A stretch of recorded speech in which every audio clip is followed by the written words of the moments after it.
Hi guys, it's a holiday season and syempre maraming tao ngayon na nag-last minute Christmas shopping. We did ours through Metromart PH, which is a delivery service of groceries. Unfortunately, as much as we want to avoid going to the groceries, there were items na wala sa Metromart. So we have decided to go to the groceries and buy those two things lang na super important every Noche Buena and also during Medianoche dinner. So, ito yung Queso de Bola and everybody has been asking, ano ba mas masarap? Marca Pato o Marca Piña? So, today in this episode, join me in my adventure to go to the grocery. We'll buy Marca Pato and we are also going to buy Marca Piña. So, differentiate natin. So as early as now, I'll give you a disclaimer. We love Marca Pato, we love Marca Piña. There's only a little bit of difference and we'll do that in a review on this video. So lalabas na tayo ngayon. I'm ready to go to the grocery and I hope you guys will join me in my hunt of the best Queso de Bola 2020.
Pwede card? Okay. Bilis, walang pila. Binablog ko lang talaga.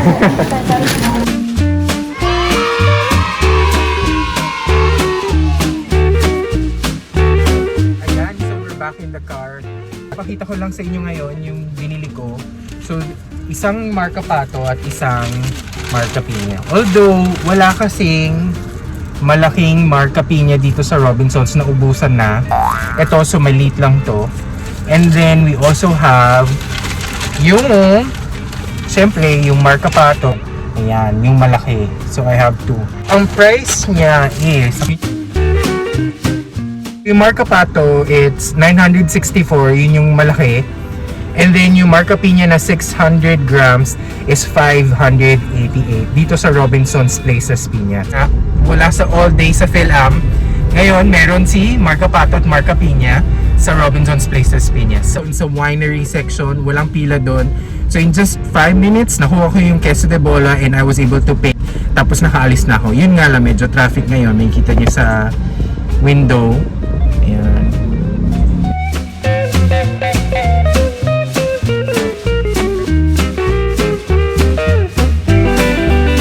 Pinayagan yung counterflow papasok ng BF Resort, so niratsyata ko na. So ngayon nakapasok na tayo sa BF Resort and the sun is shining so brightly.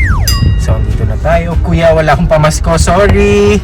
Next time nadadaan ako dito, I'll make sure na bibigyan kita ng 50 pesos. Laki, diba? And now we're so ready for the ultimate battle of the two Queso de Bola, Marca Piña versus Marca Pato.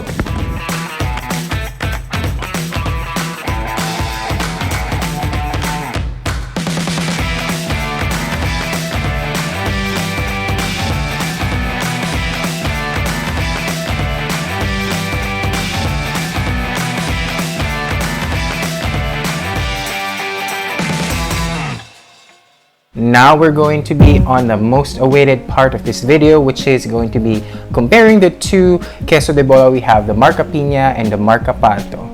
So on this side, I have Marca Piña, and this one is Marca Pato. Let me first tell you on the experience on the cutting part and the slicing part. I felt that when I was slicing Marca Piña, it slides a little bit smoother than Pato. Yung wax that covers Marca Piña, medyo shiny and a little bit oilier than the wax covered in Marca Pato. Move tayo sa itsura ng cheese. So if you take a look on the Marca Pato, you will see that there are like cheese craters compared to Marca Piña, which is kind of smooth. So if you're looking for something Instagrammable, because there are people who prefer yung may mga cheese craters, you go for Marca Pato. But if you prefer something smooth when you're taking photos, if that's a big deal for you, then you choose Marca Piña. Now, what I'm gonna do is, I'm gonna use my fingers to check the crumminess. I'm gonna pinch one here. So, mamaya na yung taste test.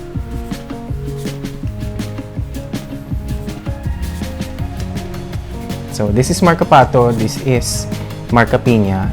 And not using my palate or my tongue or my mouth to really feel which one is crumbly. Apparently, Marca Piña feels a little bit drier. When I do this, parang medyo mas powdery form siya. Ito parang nagsisebo ng konti. So, meaning to say, if that's the case, maybe I'm wrong. When you chew on Marca Pato, probably, we'll test that later, mas lumalabas yung kanyang oils compared to kay Marca Piña. So, that's just my take. That's how my fingers feel right now. Let's do a smell comparison. Whenever I slice Queso de Bola dito sa bahay, medyo amoy utot. And I'll give you the difference between the smell. Try to smell it. Alin yung mas amoy? Yun, amoy utot.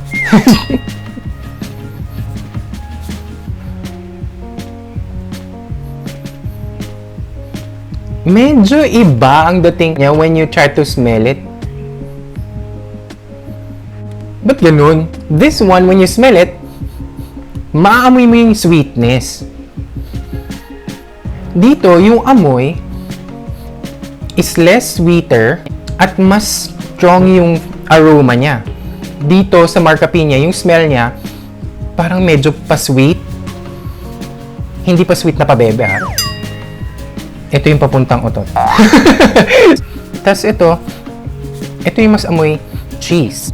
So if that matters to you when you slice, you know, the aroma, I'd go for Pato kasi yun yung gusto mong amoy ng Christmas. So we'll give it a taste now. Yes, kanina pa ako natatakam dito eh. And let's see kung sino yung mas magugustuhan ko. Drink muna tayo ng water to cleanse my palate. Again, one more time. So, I have two equally sized slices in terms of the thickness. So, we'll compare. So, I don't know which one ang unahin ko. Siguro unahin ko muna si Marca Pato.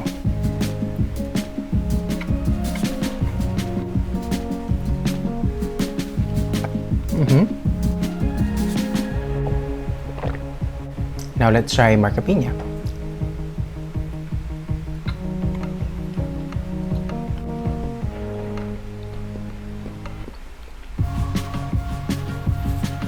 Right. Initially, the flavors that they put in the Marca Piña is a little bit more intense than the Marca Pato. Some people would like it very strong and sharp. Marca Pato is actually sharp in a way. But if you compare, mas sharp and intense yung saltiness nitong Marca Piña compared to the Marca Pato. And when you eat this, hindi ka kaagad mauumay because it's more subtle, and I find it more sophisticated in terms of the taste because it's not like, you know, sinasapa ka sa mukha na queso de bola or it's maalat. But you can easily identify that Marca Piña is saltier than Marca Pato. When it comes to cooking, you put it on top of lasagna or pasta or any dish that you'd like to put cheese. The sharper one will give you a more intense taste. So if you get to eat the meal, mas malasa siya. But for me, if I'm going to eat it alone, medyo mauumay ako dito kasi sobrang alat niya. When it comes to charcuterie, para mas gusto ko si Pato ihalo sa charcuterie board since it doesn't give you like that intense saltiness, because when you prepare charcuterie, meron ka ng mga meat, so that's already salty. Then if you pair it with a salty cheese, madali kang mauumay. And I find that it's going to be a better experience when you do a charcuterie board if you have lighter cheese because nakakaumay, maalat yung meat, maalat yung crackers, maalat yung cheese. Then you mix it with different fruits, and then of course, you have your wine with you. So another factor that gives people more idea on which one to choose, actually, in the market, there's a difference in the price. Mas mahal si Marca Pato in the market compared to Marca Piña. If yun yung pasok sa budget mo, then you go for Marca Piña. A little bit cheaper, just a tiny bit, and you get that full explosive flavor. While you have this one on the side, the taste is subtle, hindi siya nakakasawa, and if you prefer that over this one, then you go for Pato. Well, for me personally, if I get to compare both, pareha silang masarap. Depende siguro sa mood ko. In my opinion, since you will serve it together with other food, then a subtle, more sophisticated, more light in the tongue ang pipiliin ko. So I'd go for Pato. So I appreciate na sinamahan niyo ko sa aking little adventure, Queso de Bola Pato of 2020. So if you like this video, give it a thumbs up and remember to subscribe and support my channel. And that is it for today. I hope you guys enjoy and I'll see you on the next video.